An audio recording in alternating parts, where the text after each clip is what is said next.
Ukrainian forces are liberating several settlements in one of the most difficult sectors of the Donetsk front. At the same time, the Ukrainian General Staff acknowledges extremely challenging situation in one of the biggest cities of those Donetsk region, particularly, I mean, Pokrovsk.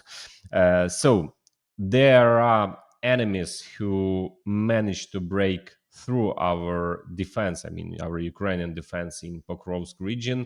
So those few situation which shows us extremely hard circumstances on the battlefield. I'll be describing in today's overview of the front line as of October the 27th. Hello, dear friends. My name is Vasyl Pekhno. I'm a Ukrainian journalist, and I invite all of you to watch this latest update on Ukrainian battle map situation.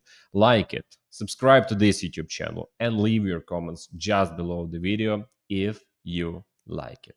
Let's begin. So let's start with agglomeration. Pokrovskaya, Pokrovsk, like Dobropilya, are two districts that they are currently the most attacked by the enemy. Yesterday, the president stated that right now in this area, the enemy has gathered its main strike force. Besides this, of course, the most important thing to focus on is what the general staff also officially admitted yesterday. Of course, it is necessary.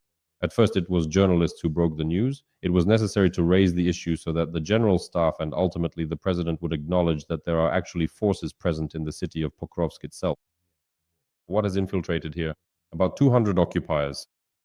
There was information about 250, but as of yesterday, the general staff says there are 200 occupiers currently here. At the same time, they claim that the situation is supposedly not so critical, that the enemy's attempts to advance further and entrench themselves in the urban area are being stopped by our counter-sabotage actions. Frankly speaking, it's not that simple. It's not that simple because you can even see it on the deep state map. The gray zone on the outskirts of Pokrovsk has been rapidly expanding. If we look at the administrative boundaries of Pokrovsk, we can see that from the southeast and from the west, the Russians have actually infiltrated the city. Currently, the main battles are taking place in the settlement in the Sobachivka area, where the enemy is advancing from two. They are trying to flank, bypassing Troyanda, and also along the O3 highway from Chunishina. In fact, the logistics for Lysivka and other districts adjacent to these territories, to this area, are now in a critically difficult situation. This is a critical situation for us right now. Here, it's really about logistics. I already emphasized this last week. At the same time, the situation in Moskovsky and Promin is interconnected with Pokrovsk and the nearby districts. Here are Moskovsky and Promin. It was from these areas that the Russians carried out attacks toward Myrnohrad over the past week, launching mechanized assaults. So it's all a puzzle of interconnected positions. In the area of Moskovsky and Promin, for now, we are managing to hold back the enemy. I don't know how long or even if it will be possible to continue holding the defense further in Lysivka and Suky Yar. Whether we will have to retreat to Pokrovsk, and perhaps that would even be the right decision if our troops do end up withdrawing further to Pokrovsk. Overall, we understand that the situation is escalating at an absolutely frantic pace. There are statements from our soldiers that the Russians have been tasked with capturing Pokrovsk by mid-November, meaning they have 3 weeks for this. Is this a realistic objective? It's quite possible that it is, but maybe not, because in reality, Pokrovsk has been under threat since last November. At the moment, there are a number of issues here that need to be resolved. I don't know, and I don't have the full picture to say whether these issues can be resolved, but the fact remains, there is an enemy in Pokrovsk. The situation is complicated. I don't know if this situation was presented to the public this way or if it was only acknowledged at the last moment that the situation here is complicated. I am convinced that the command, of course, knows much better than the public, than public commentators, than you or I or anyone else. The command is in control of the situation. The question is how they assess this situation, because even against the backdrop of Pokrovsk, now I'll shift a bit in another direction to the Novopavlivka front here in the south as well. This is the junction of the Donetsk, Dnipropetrovsk, and Zaporizhia regions. This is the stretch of the front line starting from Orykhov, continuing through Dakhne, Filia, Ivanivka, Andriivka, Klitsove. The current line of combat engagement extends all the way to Huliaipole, Uspenivka, and so on. This is the strip along it. Yesterday, Colonel Manko, who is apparently the future commander of the assault troops, decided to make such a public report. I won't overload you with all this right now, friends. his report because it probably won't mean much to most people. You really have to listen closely and understand what exactly it's about. Manko speaks, showing a map like this and explaining that fighting is taking place here. Here and there we are holding the defense. Here we have a presence, and so on. I'll just say a few words about the issue of the truthfulness of those reports that go from the bottom up. Even this very report, likely from the future commander of the assault troops, undoubtedly a well-known commander and a respected leader of a distinguished unit within the defense forces, this is the Da Vinci Wolves Battalion, Serhiy Filimonov, the commander of this unit. Here is what he wrote after reviewing Manko's report. It's not a lot of text, so I can even quote it in full. I watched the video report on the situation at the front by Colonel Manko. I can't comprehend that this person is being considered as a candidate for the position of commander of the assault troops. I'm afraid that Alexander Stanislavovich Syrskyi perceives the situation described in this report as real. I want to say this. I do not claim to judge anyone at all. I have no right and cannot judge. Let everyone draw their own conclusions, but obviously when two well-known commanders, one a future commander of the assault troops, give one report, and another commander of a very respected battalion says that this, to put it mildly, does not correspond to reality, then clearly there are some issues. Well, I'm putting it very diplomatically. There are some issues with conveying the truth from the bottom up, particularly, again, returning to Pokrovsk. The question is who, when, and how realized what was happening. The fact that the enemy is present here in numbers of at least two companies, if not more. The situation in Pokrovsk is very much like a puzzle. Everything depends on everything else, as I said. Holding back the logistical routes to Pokrovsk allows us to maintain the defense in Lysivka. If these logistical routes fall, the defense in Lysivka will obviously end as well.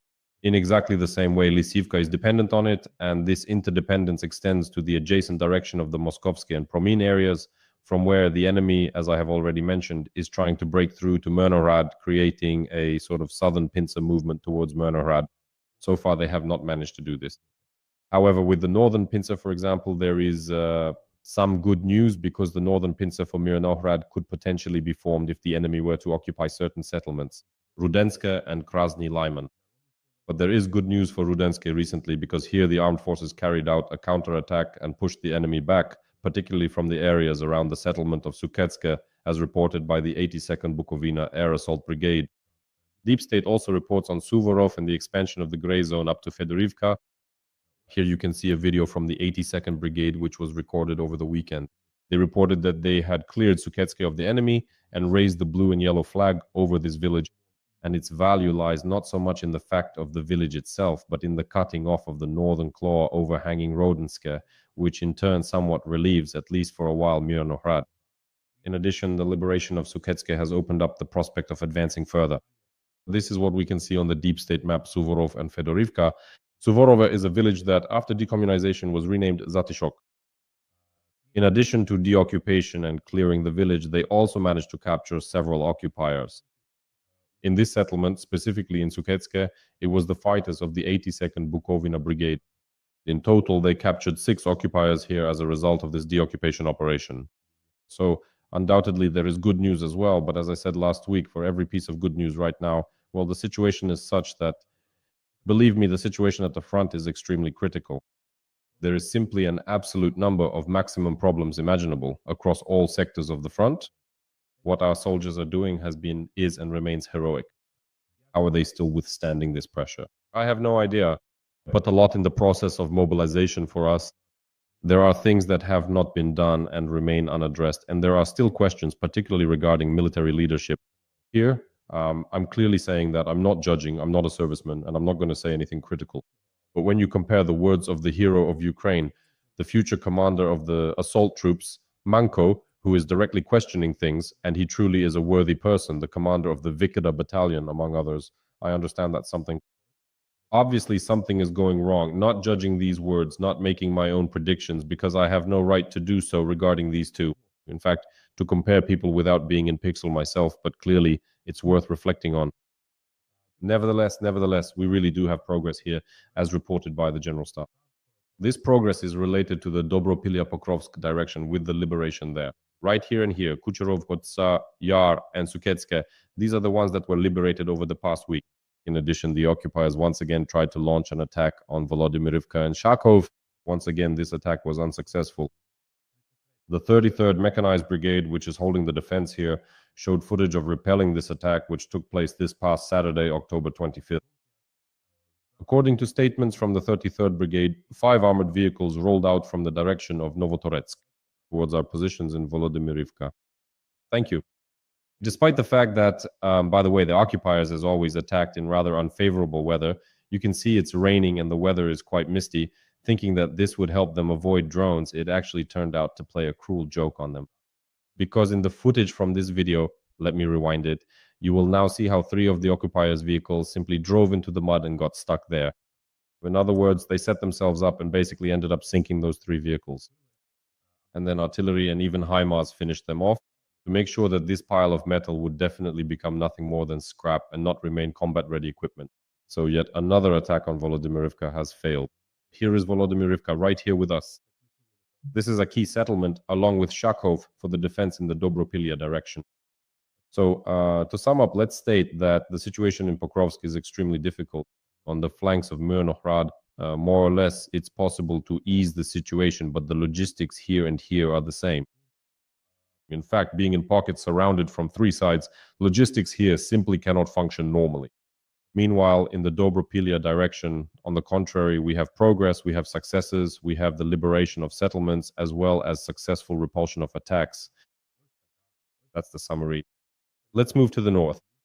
I want to discuss one more sector. This is the critically difficult section of the front from Kupiansk itself to the city of Kupiansk. There are currently no changes or new developments here, nor is there any information about successful counterattacks here, whether they are successful or not. I won't talk about this today. Instead, I want to raise a topic at the request of some soldiers who called me. Last Saturday, October 25th in the morning, I received a call from one soldier from a brigade, I won't specify which one, and from another soldier who is holding the defense on the left bank. Both of them represent units that are defending here on the left bank of the Oskil. That is, this is the section of the front with Piszczane, Kolesnikivka, Kivsharivka, and including Kupiansk Zaliznyshne. So this is a strip that is squeezed by the enemy from 3 sides. It is under fire from 3 sides, including from drones. Now their range allows them to strike across the entire depth of this pocket. Besides that, this pocket is also pressed from the west by the river, the Oskil River. Here it flows. And it goes without saying that for a while, the logistics for our troops went through Kupiansk. This road through Kupiansk via Petropavlivka led to Piszczane, but due to the enemy's advance in Kupiansk, this logistics route became impossible. Accordingly, alternative crossings over the river are being used. All these crossings over the Oskil, according to my sources and contacts, are being destroyed by the occupiers. As soon as our engineers manage to set up a crossing, within just an hour or 2, the occupiers destroy them. Everything comes under fire. As soon as a crossing is established, it gets hit by artillery, drones, both regular and fiber optic guided ones. Everything comes under fire and everything here is being destroyed. The logistics here are extremely difficult. It's clear that the logic behind securing this bridgehead on the left bank of the Oskil is that it draws certain additional enemy forces to itself, which could otherwise be deployed elsewhere, such as to Kupiansk or other locations, if this bridgehead did not exist. In addition, of course, establishing the front line along the Oskil River would allow the enemy to do so. At any point along the Oskil, they could attempt to cross to the other bank, and then we simply would not be able to hold this defense. But on the other hand, in such a complicated situation, carrying out logistics raises the question of whether it is even worthwhile to hold on to this bridgehead when we are suffering losses during logistics. I don't know. Again, I have no right to advise the command on anything, not even if I were in uniform myself. I wouldn't have the right to give such advice because you need to have a strategic understanding of the situation, but that's a fact. I'm just highlighting it, that it is extremely important. Any attempt to gain a position in this pocket on the left bank north of Oskil near Vovchansk, let's talk about it. Because here, by the way, even recently, there have been advances by the enemy across the Vovcha River. They have moved here. The Vovcha River flows here, and right here it actually crosses. Basically, it passes through Vovchansk. Next. More precisely, it doesn't flow further east. It flows from east to west and empties right here into the river. The Siversky Donets, this is the Siversky Donets, which originates in Russia. SD, let's write Siversky Donets, and this is the Vovcha River. As we can see, the occupiers have crossed the Vovcha River in several locations. They actually crossed it even earlier, and they did so right in Vovchansk itself. But what was the response? Instead, to complicate the situation of the enemy in Vovchansky, the defense forces struck the dam of the Belgorod reservoir. It's right here in the settlement of Hrafivka. In Hrafivka, the dam of the Belgorod reservoir is located, which, as you can see, is upstream from Hrafivka. Every voice matters. Join our community, support independent journalism and help us bring you the truth from Ukraine. Become a member of Ukraine Today. Join us now. By the way, this is precisely the Siversky Donets River. And the Russians, well, back in Soviet times, a dam was built here. In Hrafivka, which created the Belgorod reservoir, the strike hit the dam in Hrafivka right at this point.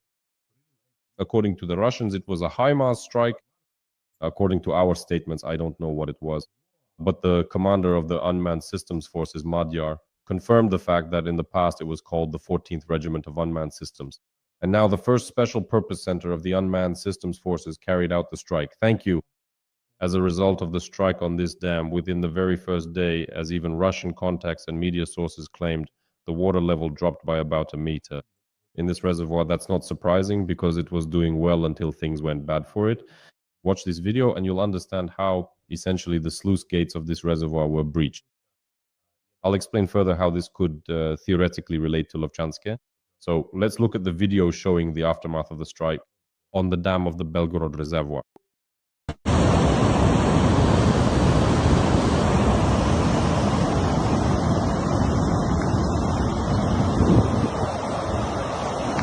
In short, you can see that it's really bursting there, right? The water is flowing out. And it's obvious that when a large volume of water continues to flow downstream along the channel to the Siversky Donets, this will lead to the widening of the riverbed. Already now, the Russians are complaining that further south in the area of Shebekino and Novataviljanka, well, let's say further south along the riverbed, in these areas, the occupiers' positions, their dugouts, have basically been flooded.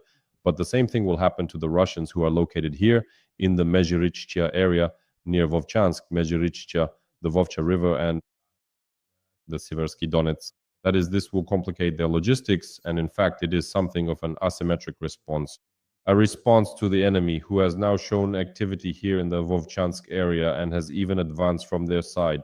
I also want to give a certain update regarding other strikes on Russian territory. Well, first of all, our drones started reaching Moscow yesterday evening, and during the day they were recorded. They struck the Serpukhov oil depot, which is located directly in the Moscow region, and according to eyewitnesses, the strikes were accurate. And yesterday, already in the evening, almost at night, drones were flying directly over Moscow, and even this photo went viral. I think this isn't a fake, but a real photo in the sense that this is a mobile fire group. Against the backdrop of the Kremlin, they went out to catch drones that were already flying over Moscow yesterday. So this is, well, let's imagine that this is just the beginning, but it's clear that Moscow's air defense ring, the air defense ring around Moscow, is extremely massive, numerous, and very difficult to break through. But let this be the first brick laid by our forces to attack the Russian capital. To be honest, I don't really believe that right now, and I don't think it's logical, but on a psychological and moral level, of course, if something does hit the Russian capital somewhere, it will definitely boost the morale of our society, which is absolutely necessary. In Crimea, the primary unit, a division of the main intelligence directorate, continues to neutralize and destroy Russian eyes, radar stations. In particular, yesterday, primary reported hitting 3 radar stations and 1 Russian boat, a vessel. So these are radar stations belonging to the S-400 Triumph system, the Terik radar and the Nebo-U. And they also struck a landing craft, the BK-16 boat.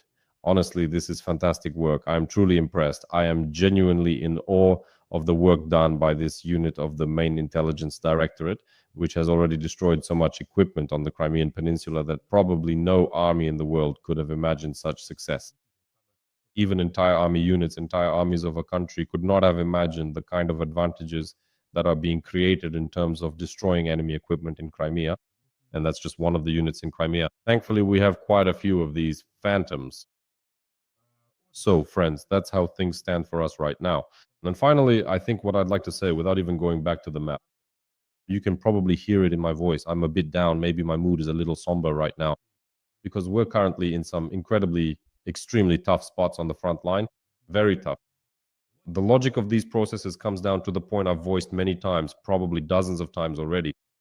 The Russians are trying to achieve something by the end of October, by the beginning of November. I mention this date a lot and often, the end of October, the beginning of November. They desperately need to get into populated areas in order to spend the winter there, in order to survive there. Otherwise, if they remain out in the open without the cover of greenery, drones will annihilate them genocidally. And right now, they are carrying out this scenario. They are trying to slip into populated areas. Partially, it seems, in Kupiansk, they are partially succeeding. There are ways to respond, especially in Kupiansk. There are positive scenarios in Pokrovsk. I have no idea because the defensive architecture there is extremely complex. I think that someday the commanders who are defending there will write books about how it all happened, and not without reason. Right now, Syrski is personally arriving at the front to try to understand and work through this situation. Somehow you have to get out of this extremely difficult position, but that's just how it is. In other settlements of Donbass, wherever the enemy would like to advance, the fighting has essentially reached the very outskirts of these settlements, right up to the cities themselves. I'm talking about Kostiantinivka, about Siversk, about Lyman. For now, we're not talking about fighting directly within the cities, but it's already very close. The final phase of the enemy's entire 2025 campaign is approaching. It's almost here, very close now, so the situation is more tense than ever. Therefore, my request to you is probably this: to support the armed forces of Ukraine and not to get caught up in emotional and informational swings, because lately I keep meeting more and more people who have 3 different ideas living in their heads at the same time. On the one hand, everything is bad at the front, and if you say they've advanced 10 to 20 kilometers somewhere, it means they'll soon be in Kyiv, Vinnytsia, and Lviv. But no, that's not the case. Let's use some critical thinking here. At the same time, there's this idea floating around that someone said the war would end by January 15th, or that someone else said there would be elections. And this fits with the narrative that the Russians are having some kind of tremendous success at the front. And the third idea is that some analysts said that Ukraine is winning, that everything is wonderful and great. And these 3 ideas coexist peacefully in the mind of a single person. And it seems to me that what we have now isn't just bipolar thinking, but sometimes even tripolar thinking. So I really ask everyone, just try to take in the information more calmly, of course. Don't be apathetic, but the best thing is to invest your efforts and emotions in supporting the defense forces and add your own support as well. On that note, I'll end here. Thank you for your attention. Take care of yourselves. All the best, and see you next time.